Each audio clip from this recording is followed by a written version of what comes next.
Good morning, fellow punters. The clock on the wall says 9 minutes past 9 on St. Patrick's Day 2024. Yes, St. Patrick's Day, not St. Paddy's Day. I always cringe a little when I hear the people calling it St. Paddy's Day. Should be given its proper title, I always say. He's the patron saint of Ireland. Similarly with other countries like St. George's Day in England, you never hear them addressing it as Georgie, or St. David's Day, you never hear them addressing it as Davy, or Andrew as Andy. So I don't know why some of the Irish call it Paddy's Day. Call it St. Patrick's Day. It's only the one day in the year. And I hope you all have a very enjoyable one. I'll be heading to the Hyde for the match at 1:45, Roscommon and Kerry. We desperately need a win, but I'd say it's going to be very difficult. There's an awful lot of young kids heading to Roscommon Town pitch today to get a photograph with David Clifford. They'll have his head wrecked after the match, but he doesn't mind it anyway, and Paddy as well.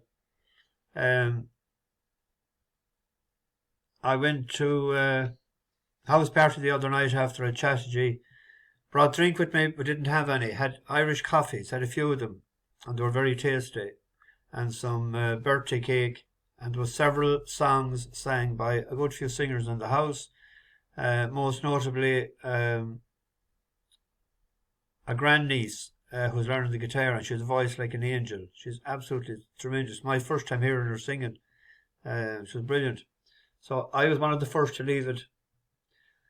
They're late movers, my gang and our family. That I don't know what time they finished up at, but we had a lot of sleep yesterday. Got some racing and some watching, and we had two runners. Brentford Hope, duly obliged.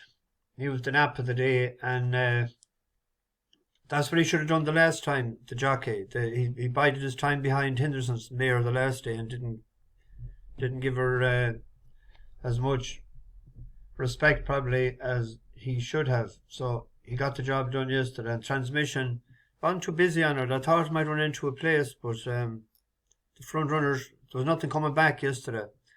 They were all, the pace was holding up. Anyway, I'm rattling on to today. I see Wexford is called off. I had been looking at that Liberated Light, and there was a lot of money for it overnight, but it's gone by the wayside. I've two at Chepstow and two at Down Royal. I got an email from a couple going to Chepstow today, and I see there's a few going to Down Royal. So the 4:10 at Chepstow, heavy ground, 2 miles, 3 chase. Harsdale had done us a good turn before, walk on the woods, but Isabel Williams can't get a win out of it at all. Adam Wedge has won on it a couple of times. I think the front runner in this today will be Ballybeen. And on his previous course for him over similar ground, it could be hard to beat if it jumps as well as it can. But there's always the danger that it's second on his last 3 runs. His worst run was at Plumpton, but didn't seem to be suited for going around with the sharp track. On his previous run in Chepstow, this is it here, up against Ballycamus, and Ballycamus won off 140, but that just went on to win at a higher mark. I'll double check in a second what it was. But I've just run it. I look at the last day and ran.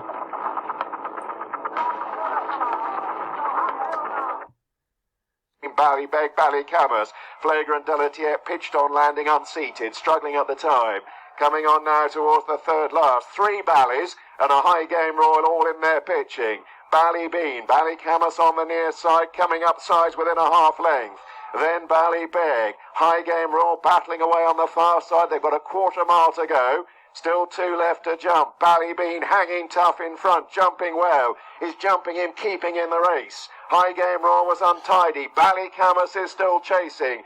Out of the dip, 1 left to jump. Ballybeen, Ballycamus, High Game Royal. Here's the last Ballybeen. Lifted off a length ahead. Ballycamus, though, throwing down a stern challenge. High Game Royal is joining in on the far side. Ballycamas nosing ahead, wearing away at Ballybeen, and Ballycamas beginning to assert on the run to the line. Doubles for Finn Lamented, Nigel Twiston Davis. Ballycamas all. Ballycamas went on to win again off 118 and was second off 123. So that might have the best form. Walk on the Woods will be finishing late. It's a closer. King of Brazil may need better ground. So hopefully with the small field it might get an easier lead out in front. Dylan Johnson has no more than, I forgot to mention that the other night, Danny Gilligan is riding out of his skin for us all together. He's had several big winners. He was on Better Days Ahead the other day. There's one other that finally today might get the job done.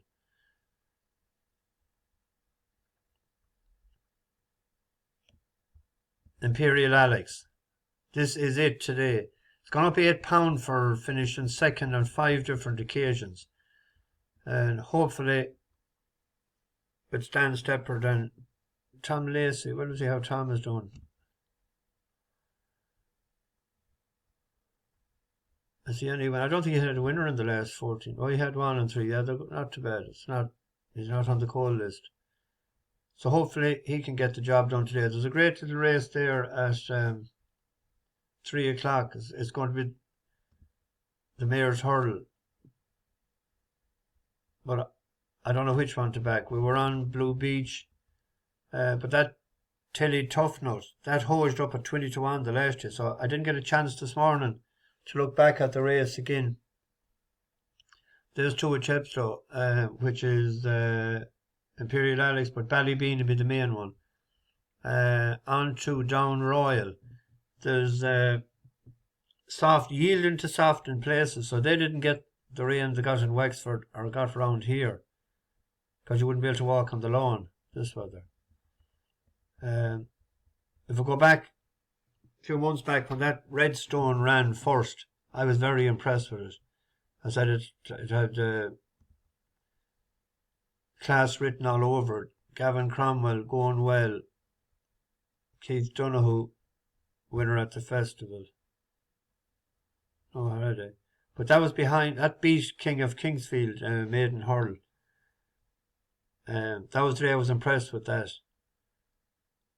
I think we were on King of Kingsfield, but behind Waterford Whisper. And Waterford Whisper, KF Terror, that was a good race. You look at them top 2 in the Martin Pipe.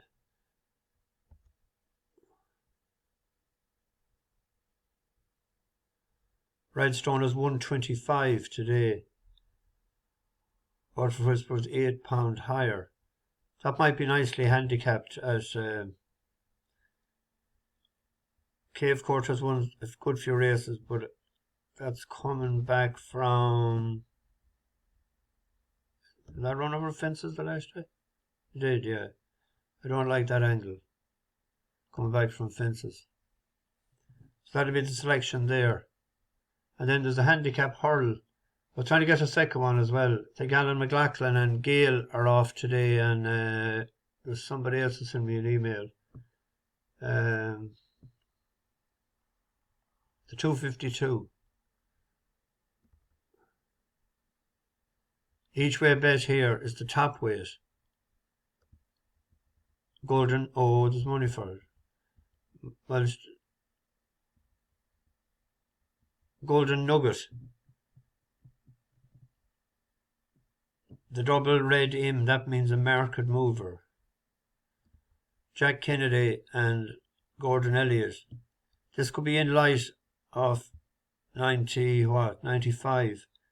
It ran the last year, but the handbrake was on at 33 to 1. So Bechtel Stud had their first winner the other day at Cheltenham. Delighted for them. And delighted for us as well that we backed it. So that'll be an each way play today.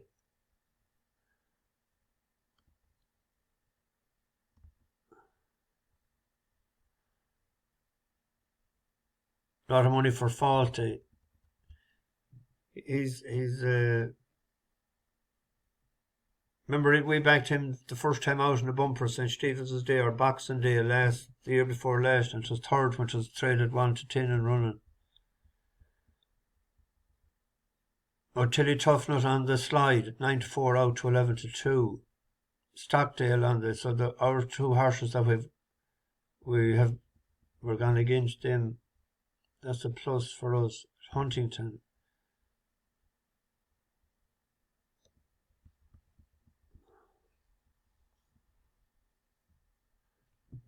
Anyway, I'll get this into the oven.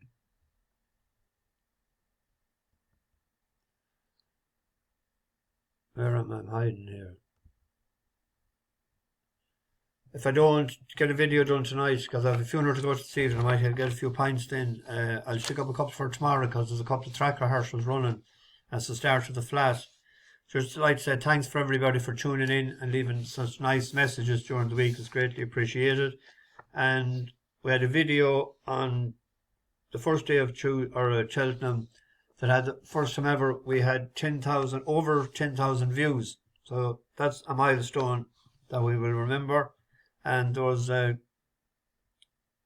more than 8,000 people tuned in every day. So thank you all very much for coming along. And we will try and keep it going as best we can in the middle lane. Bash the bookies, over and out.